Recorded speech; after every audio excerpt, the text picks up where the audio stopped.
Meu nome é Celso, tenho 63 anos, e por mais de 40 anos cultivei rosas e flores ornamentais nas terras frias da Serra Catarinense, na região de São Joaquim. Nunca imaginei que uma simples ligação de celular pudesse desmoronar em minutos tudo que levei 30 anos para construir. Era uma terça-feira fria de julho, daquelas que a neblina cobre as montanhas e o frio corta a pele como navalha. Eu estava em Florianópolis, no INSS, resolvendo os papéis da minha aposentadoria. Depois de décadas cuidando da floricultura, meu corpo já não aguentava mais o trabalho pesado, e estava na hora de passar o bastão para os filhos. O celular tocou quando eu estava saindo do prédio do INSS, por volta das 2 da tarde. Era o Bruno, meu filho caçula de 25 anos, que ficou cuidando da propriedade junto com a mãe enquanto eu estava fora. Pai, o senhor precisa voltar para casa agora. A voz dele estava estranha, nervosa, como se tivesse visto alguma coisa que não deveria ter visto. O que aconteceu, filho? Sua mãe passou mal? Aconteceu alguma coisa na estufa? Meu coração já estava acelerando, porque pela voz dele, alguma coisa muito séria tinha acontecido. Pai, é sobre a mamãe. Ela saiu de carro com um homem. Vi os dois saindo juntos, e ela estava arrumada de um jeito que eu nunca vi. O mundo parou. Ali no meio da rua movimentada de Florianópolis, eu senti como se alguém tivesse me dado um soco no estômago. Que homem, Bruno? Que história é essa? Eu não conheci direito, pai. Eles estavam meio longe, mas era um homem mais ou menos da idade do senhor. Eles se abraçaram antes de entrar no carro dele, e, pai, não parecia coisa de amizade. 30 anos de casamento passaram pela minha cabeça como um filme. A Marta que conheci quando éramos jovens, que me ajudou a construir a floricultura do zero, que criou nossos 2 filhos comigo, que dividiu comigo todas as alegrias e dificuldades da vida. Filho, você tem certeza do que viu? Perguntei, ainda esperando que fosse algum mal-entendido, alguma situação que tinha uma explicação inocente. Pai, eu tenho certeza. E tem mais uma coisa. Quando eles saíram, ela não levou a bolsa que sempre leva quando vai na cidade. Levou uma bolsinha pequena, daquelas que ela só usa em ocasiões especiais. Encostei na parede do prédio, sentindo as pernas bambas. As pessoas passavam ao meu lado na calçada, cada uma com suas vidas normais, enquanto a minha estava desmoronando. Bruno, você falou com sua mãe? Ela disse onde ia. Tentei ligar para ela, mas o celular está desligado. Pai, eu estou preocupado. Isso não é normal da mamãe. Normal. A palavra ecoou na minha cabeça. O que era normal na nossa família? Eu achava que conhecia minha esposa. Achava que depois de 30 anos juntos não havia segredos entre nós. Pai, o senhor vem para casa? Bruno perguntou, e eu podia ouvir a preocupação na voz dele. Já estou indo, filho. Fico aí em 2h30. Desliguei o telefone e corri para o estacionamento onde tinha deixado minha caminhonete. A viagem de volta para São Joaquim nunca havia parecido tão longa. Enquanto dirigia pelas curvas da serra, minha mente não parava de trabalhar. Quem seria esse homem? Como eu não tinha percebido nada? Será que a Marta estava infeliz no nosso casamento e eu era cego demais para ver?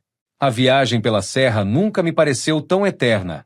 Eram quase 5 da tarde quando finalmente cheguei à nossa propriedade, localizada numa das mais belas regiões de São Joaquim. A casa fica no meio de 15 hectares onde por décadas cultivei rosas, crisântemos e outras flores que vendíamos para floriculturas de toda Santa Catarina. Bruno me esperava na varanda da casa, aquela casa de madeira que construí com minhas próprias mãos quando casamos. Ele estava com uma expressão que eu nunca tinha visto antes, uma mistura de preocupação, raiva e pena de mim. E então, filho, sua mãe voltou? Perguntei assim que desci da caminhonete, tentando manter a voz firme. Não, pai. Ela não voltou e continua sem atender o celular. Bruno desceu da varanda e veio até mim. Pai, eu acho que preciso contar mais algumas coisas para o senhor. Meu coração afundou ainda mais. Que coisas? Entramos na casa e sentamos na sala. Aquela sala com móveis simples, mas confortáveis que a Marta escolheu com tanto carinho anos atrás. As fotos da família estavam espalhadas pela estante. Casamento, aniversários, formaturas dos filhos. Tudo parecia mentira agora. Pai, faz uns meses que eu venho notando comportamentos estranhos da mãe. Ela anda mais arrumada, usando perfumes diferentes, saindo mais vezes para a cidade dizendo que vai fazer compras ou encontrar as amigas. Eu ouvi em silêncio, sentindo cada palavra como uma punhalada. Como eu não tinha reparado em nada disso? E tem mais, pai. Semana passada, quando o senhor foi para Lages resolver aquela questão das mudas novas, ela saiu 2 vezes à noite. Disse que ia na casa da tia Conceição, mas quando liguei lá procurando por ela, a tia disse que não tinha visto ela há semanas. Bruno continuou contando detalhes que meu coração não queria ouvir. Ligações que ela atendia escondida, conversas no celular que ela interrompia quando alguém chegava perto, aquele jeito mais cuidadoso com a aparência que eu achava que era só vaidade da idade. Pai, eu não queria contar nada disso pro senhor, porque pensei que podia estar imaginando coisas. Mas depois do que vi hoje... Levantei da poltrona e fui até a janela que dá para as estufas onde cultivamos nossas flores. Tudo estava igual, as rosas vermelhas, as brancas, os canteiros organizados que eram meu orgulho. Mas ao mesmo tempo, nada seria igual novamente. Filho, você disse que reconheceu o homem? Pai, eu estava meio longe, mas me pareceu conhecido. Um homem moreno, cabelo grisalho, dirigindo uma caminhonete prata. Caminhonete prata. Um arrepio subiu pela minha espinha. Só conhecia uma pessoa que dirigia uma caminhonete prata e se encaixava nessa descrição. Roberto, meu ex-sócio e amigo há mais de 20 anos.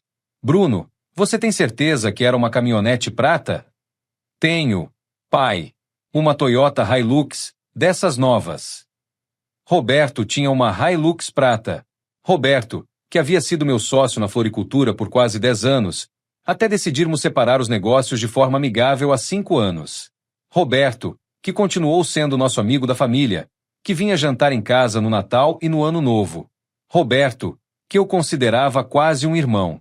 Nesse momento, ouvi o barulho de um carro chegando. Corri até a janela e vi a caminhonete da Marta estacionando na frente de casa.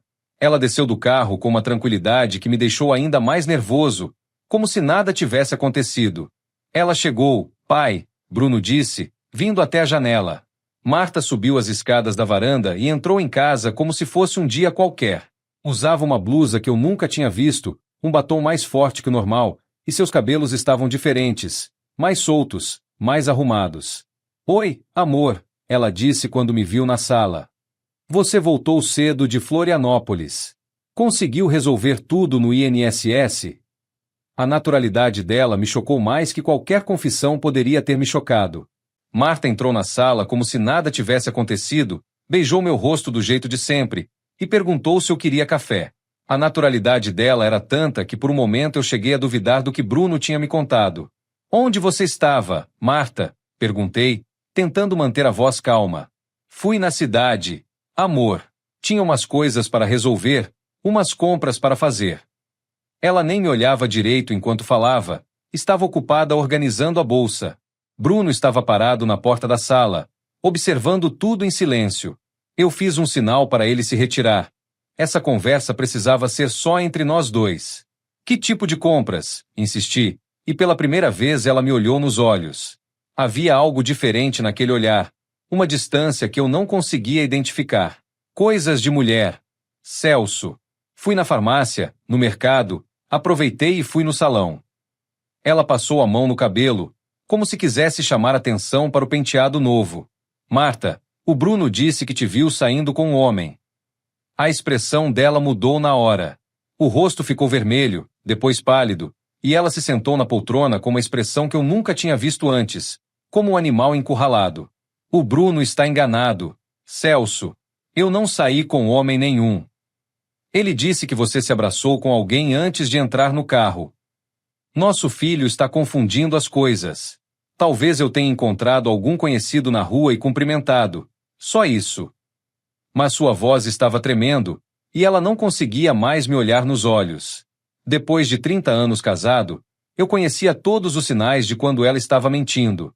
Marta, me olha nos olhos e me fala a verdade. Você está tendo um caso?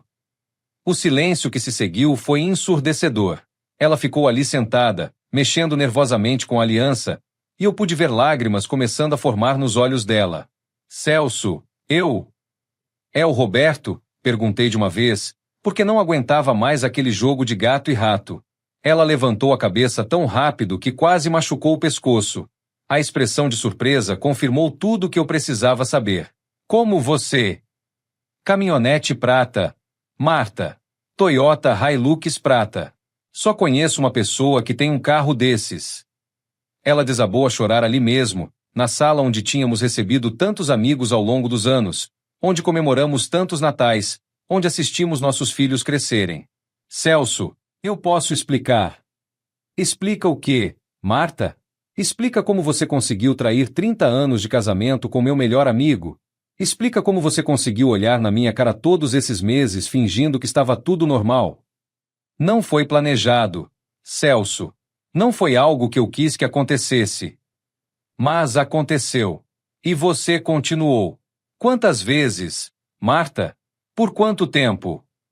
Ela chorava compulsivamente agora, mas eu sentia que meu coração estava virando pedra. A mulher que eu amei por 3 décadas estava ali na minha frente, mas era como se fosse uma estranha. Há um ano, ela disse entre soluços. Começou há um ano, quando você estava viajando muito para conseguir novos clientes. 1 ano. 365 dias de mentiras, de fingimento, de traição. Enquanto eu trabalhava para sustentar nossa família e garantir nosso futuro, ela estava construindo uma vida paralela com meu melhor amigo. Eu quero que você saia desta casa, eu disse, e minha própria voz me surpreendeu pela firmeza. Celso, por favor, vamos conversar. A gente pode resolver isso. Resolve o quê, Marta? Resolve como você olhava na minha cara e mentia? Resolve como vocês dois fizeram de mim um palhaço durante um ano inteiro? Naquele momento, toda a raiva, toda a humilhação, toda a decepção de ter sido traído pelas 2 pessoas em quem eu mais confiava explodiu de uma vez. Marta continuou chorando na poltrona, mas suas lágrimas não tocavam mais meu coração. Era como se algo tivesse se quebrado dentro de mim de forma irreparável. Celso, por favor, me deixe explicar direito. Você não está entendendo. O que é que eu não estou entendendo, Marta? Que minha esposa de 30 anos está tendo um caso com meu melhor amigo há um ano? Que vocês dois me fizeram de idiota todo esse tempo? Bruno apareceu na porta da sala, atraído pelos gritos. Pai, está tudo bem? Está sim, filho. Sua mãe estava me explicando onde esteve hoje. Minha voz estava carregada de uma ironia amarga. Marta se levantou da poltrona e veio até mim. Celso, eu sei que errei, sei que fiz algo terrível, mas eu posso explicar como tudo começou. Não quero saber como começou, Marta. Quero saber quando termina. O Roberto disse que vai deixar a esposa dele. A gente estava planejando ficar juntos. Essas palavras foram como um tiro no peito. Não era só uma aventura. Não era só um momento de fraqueza. Eles tinham planos. Tinham um futuro planejado juntos. Ah, entendi. Vocês já organizaram tudo, né? Já decidiram como ia ser a vida de vocês. Eu me afastei dela, porque não suportava mais sua proximidade. E eu? Qual era o plano para mim? Ia ficar sabendo quando? A gente não queria machucar ninguém, Celso. Por isso que estava sendo tudo tão difícil. Não queriam machucar ninguém? Eu ri, mas era uma risada sem humor. Vocês não queriam machucar ninguém traindo 2 casamentos? Bruno se aproximou e pôs a mão no meu ombro. Pai, o senhor quer que eu chame o Júnior? Júnior era meu filho mais velho, casado, que morava na cidade. Não precisa, filho. Sua mãe já estava saindo mesmo. Marta me olhou com desespero. Celso, eu não tenho para onde ir agora. Me dá pelo menos hoje para eu me organizar. Você pode ir para onde você deveria ter ido quando decidiu trair nosso casamento, para a casa do Roberto. Ele não pode me receber hoje, a esposa dele ainda não sabe de nada. A frieza com que ela falava dos planos deles me deu nojo. Era tudo calculado, pensado, planejado. Eu era o único idiota que não sabia de nada. Problema seu, Marta. Você fez suas escolhas. Agora vive com as consequências. Ela subiu para o quarto e começou a arrumar algumas roupas numa mala. Eu fiquei na sala com Bruno, tentando processar que minha vida tinha mudado completamente em questão de horas. Pai, o senhor está bem? Bruno perguntou, preocupado. Não sei, filho. Não sei como uma pessoa pode estar bem depois de descobrir que a vida inteira dela foi uma mentira. 1 hora depois, Marta desceu com 2 malas. Parou na sala, me olhou uma última vez e disse: Celso, eu sinto muito. Eu realmente sinto muito por tudo. Eu também sinto muito, Marta. Sinto muito por ter perdido 30 anos da minha vida com uma pessoa que eu nunca conheci de verdade. Ela saiu de casa, entrou na caminhonete e partiu. Vi pelas luzes traseiras desaparecendo na estrada que leva à cidade e soube que estava vendo partir não só minha esposa, mas toda a vida que eu achava que tinha. Bruno se sentou do meu lado no sofá. Pai, a gente vai ficar bem. A gente vai superar isso. Olhei para meu filho caçula, tão jovem, tão otimista, e quis acreditar nele. Mas naquele momento, aos 63 anos, eu me sentia como se minha vida tivesse acabado. Os dias que se seguiram foram os mais difíceis da minha vida. A casa parecia enorme e vazia sem a Marta, mesmo ela sendo uma pessoa que nos últimos tempos falava pouco comigo.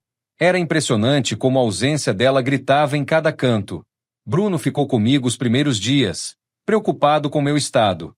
Eu mal conseguia comer, mal conseguia dormir. Caminhava pelos canteiros das flores como um fantasma, cuidando das plantas automaticamente, mas sem a paixão de sempre. As rosas que eu cultivava com tanto amor pareciam zombar de mim. Flores que simbolizam o amor. E eu havia passado a vida inteira cuidando delas enquanto minha própria vida amorosa apodrecia sem eu perceber. Júnior, meu filho mais velho, veio de Lages para conversar comigo no fim de semana. Ele estava revoltado com a mãe, falando que sempre desconfiou de alguma coisa estranha nos últimos meses. Pai, eu notei que ela estava diferente no último Natal. Mais distante, sempre no celular, não participava das conversas como antes. Por que vocês nunca falaram nada? Perguntei, me sentindo mais idiota ainda. A gente achava que era problema entre vocês dois, que não era nossa parte se meter, Júnior respondeu. E sinceramente, pai, a gente nunca imaginou que podia ser isso. Roberto não dava notícias. Não telefonou, não apareceu, não deu satisfação de nada. 20 anos de amizade jogados no lixo como se nunca tivessem existido. Eu me perguntava se nossa amizade sempre foi falsa, ou se a ganância e o desejo tinham corrompido um homem que eu achava que conhecia. 1 semana após a saída da Marta, eu estava na estufa principal, regando as mudas novas, quando ouvi um carro parando na frente de casa. Pensei que fosse ela voltando, talvez arrependida, talvez querendo conversar. Mas quando olhei pela janela da estufa, vi uma mulher descendo de um Fiat Uno branco. Uma mulher de cabelos grisalhos, vestida de forma simples mas elegante, que parou na frente da casa e ficou olhando como se estivesse revivendo memórias. Saí da estufa e me aproximei devagar. Quando ela se virou e me viu, meu coração quase parou. Era Clara, meu primeiro amor, a menina que eu namorei quando tínhamos 17 anos, antes dela se mudar com a família para Porto Alegre. Celso, ela disse, e sua voz continuava doce como eu me lembrava, só um pouco mais madura. Clara, que surpresa! Respondi, tentando disfarçar o estado deplorável em que eu estava. Barba por fazer, roupa suja de terra, cabelo despenteado. Eu soube que você morava aqui. Vim visitar minha mãe, ela está doente, e não resisti passar aqui para te ver. Ficamos ali parados, nos olhando, e foi como se 45 anos não tivessem passado. Ela continuava bonita, com aqueles olhos castanhos que me faziam suspirar quando éramos jovens. Como você está, Celso? E sua esposa? A pergunta me atingiu como um soco. Como é que eu ia explicar que tinha descoberto 1 semana que meu casamento de 30 anos era uma farsa? É uma história comprida. Clara, você não quer entrar para tomar um café? Clara aceitou o convite e entramos na casa. Enquanto eu preparava café na cozinha, ela observava as fotos espalhadas pela sala, as lembranças de uma família que tinha se desfeito há poucos dias. Que flores lindas você tem aí fora, Celso. Sempre me lembro de como você gostava de plantas quando éramos jovens. Virou minha profissão, respondi, trazendo as xícaras de café. Passei a vida inteira cultivando flores. Sentamos na sala, e ela me contou sobre sua vida em Porto Alegre. Tinha se casado jovem, tivera 2 filhos, ficado viúva há 3 anos. Trabalhará como professora até se aposentar recentemente. E você, Celso? Como está sua vida? Seus filhos? Hesitei. Como contar para alguém que você não vê há décadas que sua vida tinha desmoronado na semana passada? Clara, minha vida está complicada no momento. Ela deve ter percebido algo no meu tom de voz, porque se inclinou para a frente, preocupada. O que aconteceu? Então, não sei por quê, talvez porque ela fosse alguém de fora da situação, talvez porque fosse alguém que me conhecia desde antes de tudo isso, eu contei tudo. Contei sobre a ligação do Bruno, sobre a descoberta da traição, sobre Roberto, sobre Marta ter saído de casa.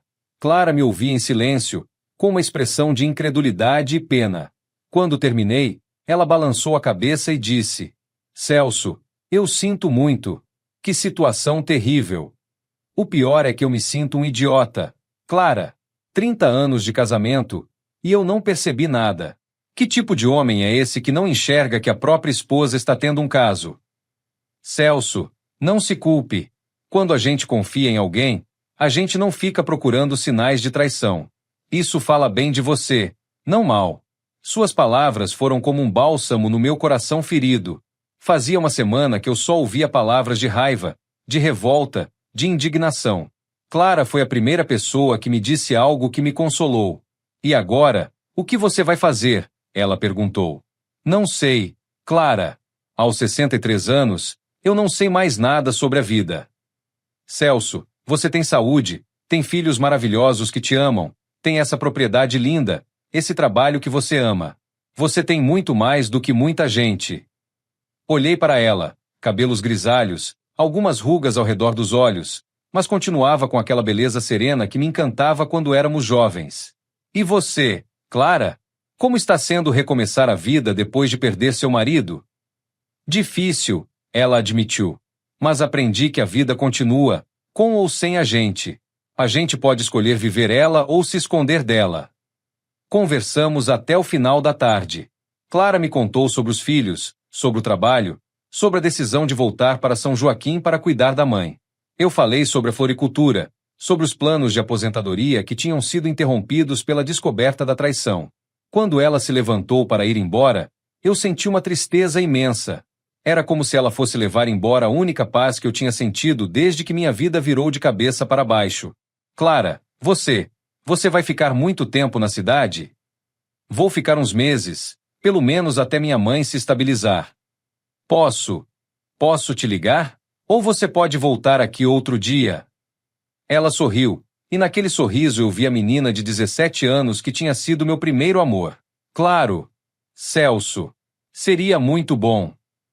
Nos dias que se seguiram à visita da Clara, alguma coisa mudou dentro de mim. Não era que a dor da traição tinha passado. Ainda doía muito quando eu pensava na Marta e no Roberto. Mas era como se uma pequena luz tivesse se acendido no meio da escuridão. Clara começou a vir me visitar uma vez por semana. Sempre no final da tarde, depois de cuidar da mãe na cidade. Às vezes ajudava nas estufas, às vezes apenas sentava comigo na varanda tomando café e conversando sobre a vida. Bruno notou a mudança no meu humor. Pai, o senhor está mais animado. Essa dona Clara está fazendo bem pro senhor. Eu não negava. A presença dela me trazia uma paz que eu não sentia há anos. Era diferente do que eu sentia pela Marta. Com Clara, era mais leve, mais sereno, como se ela me lembrasse de quem eu era antes de todos os problemas. Numa quinta-feira de tarde, enquanto ela me ajudava a podar as roseiras, eu me atrevi a fazer uma pergunta que estava engasgada há semanas. Clara, você já se arrependeu de alguma decisão na vida? Ela parou de podar e me olhou. Todo mundo se arrepende de alguma coisa. Celso. Por quê? Eu fico pensando, se eu tivesse sido um marido melhor, se tivesse prestado mais atenção na Marta, será que isso teria acontecido? Celso, para de se culpar. Traição é uma escolha. Ela podia ter conversado com você se estava infeliz, podia ter pedido separação se não te amava mais. Ela escolheu te trair. Mas e se eu tivesse percebido que alguma coisa estava errada? E se eu tivesse lutado mais pelo casamento? Clara largou a tesoura de poda e segurou minha mão.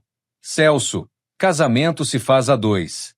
Se um dos dois desiste e decide trair em vez de conversar, não tem o que o outro possa fazer.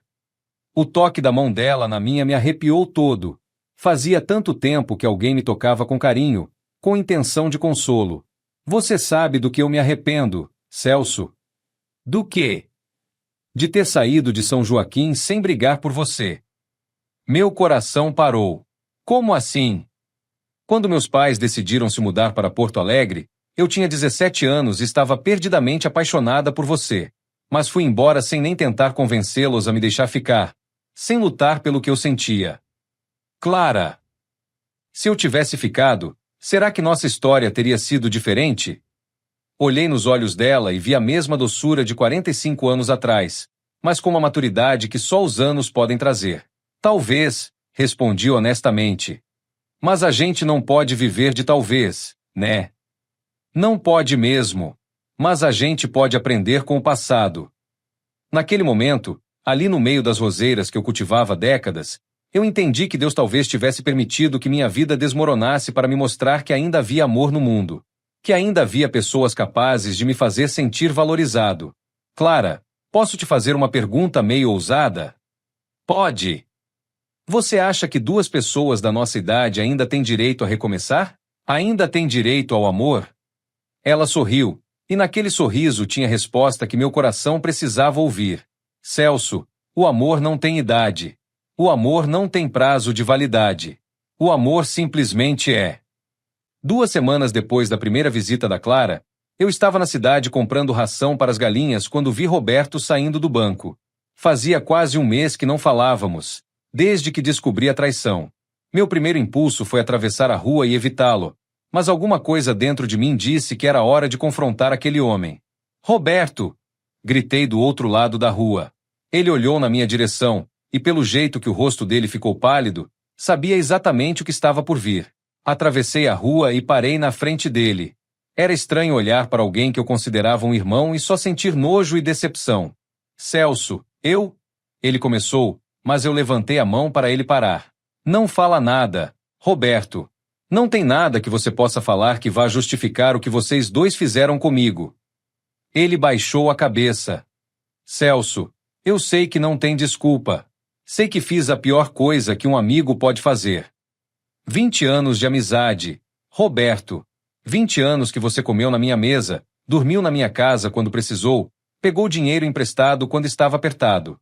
E você me paga assim? As pessoas passavam por nós na calçada, algumas paravam para observar, mas eu não me importava. Precisava falar aquilo que estava entalado na minha garganta há semanas.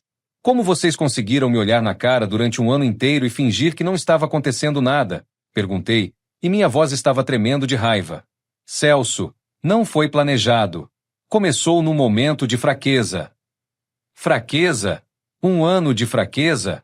Vocês se encontravam onde, Roberto? Na minha própria casa enquanto eu estava trabalhando? Ele não respondeu, mas a expressão de culpa confirmou minha suspeita. Eles se encontravam na minha própria casa, na cama onde eu dormia com a Marta há 30 anos. E a sua esposa, Roberto? A Rosângela sabe? Ela descobriu na semana passada. Me expulsou de casa. Ah, que pena, respondi com ironia. Agora vocês dois podem ficar juntinhos sem se esconder. Celso, a Marta terminou comigo. Disse que não queria mais me ver. Essa informação me pegou de surpresa. Como assim terminou? Ela disse que se arrependeu de tudo, que percebeu que destruímos 2 famílias à toa. Voltou para a casa da irmã e não quer mais falar comigo. Por um momento, senti uma pontada de algo que poderia ser esperança. Será que a Marta havia se arrependido? Será que queria voltar? Mas logo em seguida veio a raiva. Fácil se arrepender depois que a bomba explodiu, depois que todo mundo ficou sabendo, depois que ela viu as consequências. E você acha que isso muda alguma coisa, Roberto? Acha que o arrependimento de vocês apaga um ano de mentiras? Não, Celso. Não muda nada. Mas eu queria que você soubesse que eu me arrependo todo dia do que fiz. Você se arrepende porque deu errado, Roberto. Se não tivessem sido descobertos, vocês continuariam me enganando até hoje. Ele não conseguiu contestar porque sabia que eu estava certo. Roberto, eu não quero mais te ver na minha frente. Não quero mais ouvir falar de você. Para mim, você morreu no dia que decidiu me trair. Celso, por favor. Para mim, Você morreu, repeti, e me afastei deixando ele ali parado na calçada. Voltei para casa com o coração disparado, mas também com uma sensação de alívio. Precisava falar aquelas palavras, precisava confrontar a pessoa que havia destruído minha confiança em amizades. Quando cheguei, Clara estava na varanda esperando por mim. Ela tinha uma chave que eu havia dado para ela poder entrar quando eu não estivesse. Como você está? Ela perguntou, me vendo a expressão alterada. Encontrei o Roberto na cidade. Conversamos. E como foi? Libertador, respondi, e era verdade. Libertador e definitivo. Os meses foram passando, e minha vida foi encontrando um novo ritmo. Clara se mudou definitivamente para São Joaquim depois que a mãe dela melhorou, alugou uma casinha pequena no centro da cidade, e nossa amizade foi se transformando naturalmente em algo mais profundo. Não era mais a paixão desenfreada da juventude, mas um amor sereno, maduro, construído sobre bases sólidas de companheirismo e respeito mútuo. Ela me ajudava nas estufas, eu a ajudava com os cuidados da mãe. Íamos juntos na igreja aos domingos, tomávamos café da tarde na varanda olhando as montanhas. Marta tentou me procurar algumas vezes. Ligou pedindo para conversar, disse que queria explicar melhor o que tinha acontecido, que se arrependia de tudo. Mas eu não quis ouvir. Não por raiva, a raiva tinha passado, mas porque sabia que não havia mais nada para ser dito entre nós. Os papéis do divórcio foram assinados sem drama. Ela ficou com a casa que compramos na cidade anos atrás. Eu fiquei com a propriedade e as estufas. Foi uma divisão justa, sem brigas, como se fossemos dois estranhos dividindo bens em comum. Bruno e Júnior no começo ficaram preocupados com meu relacionamento com Clara. Achavam que eu estava indo muito rápido, que podia estar sendo impulsivo. Pai, o senhor tem certeza do que está fazendo? Não está confundindo carinho com amor? Júnior perguntou numa das suas visitas. Filho, aos 63 anos, eu sei muito bem a diferença entre carinho e amor. E sei também que a vida é curta demais para desperdiçar tempo com receios bobos. Mas pai, a senhora Clara parece ser uma pessoa boa, mas o senhor se conhece há pouco tempo. Júnior, eu e ela nos conhecemos há 45 anos. Só ficamos separados por algumas décadas, respondi, e meu filho sorriu. Clara conquistou meus filhos rapidamente.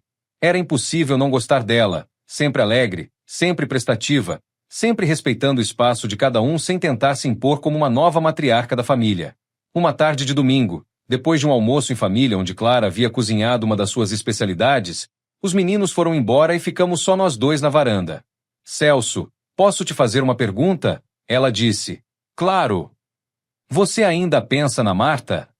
Reflete antes de responder. Penso. Sim. Mas não com saudade ou com raiva. Penso com uma mistura de pena e gratidão. Gratidão? Pena porque ela destruiu uma família por uma ilusão que durou pouco. E gratidão porque se ela não tivesse feito o que fez, eu nunca teria te reencontrado. Clara segurou minha mão. Você acha que Deus permite que algumas coisas ruins aconteçam para que coisas boas possam surgir? Tenho certeza que sim. Se a Marta não tivesse me traído, eu nunca teria descoberto que ainda era capaz de amar de verdade. E eu nunca teria descoberto que ainda era capaz de ser amada de verdade, ela completou. Naquela tarde, sentados na varanda da casa que construí com minhas próprias mãos, vendo o sol se pôr por trás das montanhas cobertas de araucárias, eu entendi que às vezes Deus permite que nossa vida desmorone para reconstruí-la de uma forma melhor. Clara! Sim. Você aceitaria se casar comigo? Ela me olhou surpresa. Celso, você tem certeza? Nunca tive tanta certeza de nada na vida. Então sim, ela disse, com lágrimas nos olhos. Sim, eu aceito. 6 meses depois, numa manhã clara de primavera, eu e Clara nos casamos na pequena igreja do centro de São Joaquim. Foi uma cerimônia simples, íntima, com apenas nossos filhos, alguns amigos próximos e a mãe da Clara. Bruno foi meu padrinho, e não conseguiu segurar as lágrimas quando me viu entrando na igreja de braço dado com Clara. Pai, fazia tanto tempo que eu não via o senhor realmente feliz, ele me disse depois da cerimônia. A festa foi na minha propriedade, entre as estufas de rosas que ganharam um significado completamente novo. Não eram mais símbolos de um amor que havia se perdido, mas promessas de um amor que havia renascido. Clara se mudou para minha casa, E foi impressionante como rapidamente aquele espaço se transformou. Ela trouxe suas plantas, seus livros, suas fotografias, e a casa ganhou uma energia nova, mais leve, mais acolhedora. Marta soube do nosso casamento através de conhecidos em comum. Chegou até a mandar um cartão de felicitações, escrito à mão, onde pedia desculpas mais uma vez e dizia torcer pela minha felicidade. Guardei o cartão numa gaveta, não por ressentimento, mas como lembrança de que perdão não significa esquecer, significa escolher não carregar raiva no coração. Roberto mudou-se para outra cidade. Soube que a ex-esposa dele ficou com tudo na separação: casa, carro, negócios. Ele teve que recomeçar do zero aos 60 anos. Não senti nem satisfação nem pena. Senti apenas indiferença, como se ele fosse alguém que eu nunca tivesse conhecido. A floricultura ganhou nova vida com Clara ao meu lado. Ela trouxe ideias novas, sugestões de marketing que aprendeu quando trabalhava como professora. Começamos a vender arranjos pela internet, participar de feiras regionais, e o negócio floresceu como nunca. Celso, ela me disse numa manhã enquanto regávamos juntos as mudas novas, você já parou para pensar como a vida é misteriosa? Como assim? Nós nos conhecemos aos 17 anos, nos separamos, vivemos vidas completamente diferentes por 45 anos, e mesmo assim voltamos um para o outro. Olhei para ela, cabelos grisalhos presos num coque simples, avental sujo de terra, sorriso tranquilo de quem encontrou seu lugar no mundo, e me senti o homem mais abençoado da terra. Clara, você acredita em destino? Acredito que Deus tem planos para cada um de nós. E às vezes Ele precisa nos fazer passar por caminhos difíceis para nos levar onde realmente devemos estar. Naquela tarde, depois de um dia de trabalho nas estufas, sentamos na varanda para nosso café diário. As montanhas da serra se estendiam até onde a vista alcançava, cobertas pelo verde típico do final da primavera. Celso, você se arrepende de alguma coisa? Clara perguntou. Pensei na pergunta. Me arrependia do tempo perdido? Da dor que passei? Dos anos de casamento que agora pareciam ter sido desperdiçados? Não, respondi com convicção. Não me arrependo de nada. Tudo o que vivi me trouxe até aqui, até você. Se alguma coisa tivesse sido diferente, talvez a gente não estivesse juntos agora. Nem da traição da Marta? Nem da traição.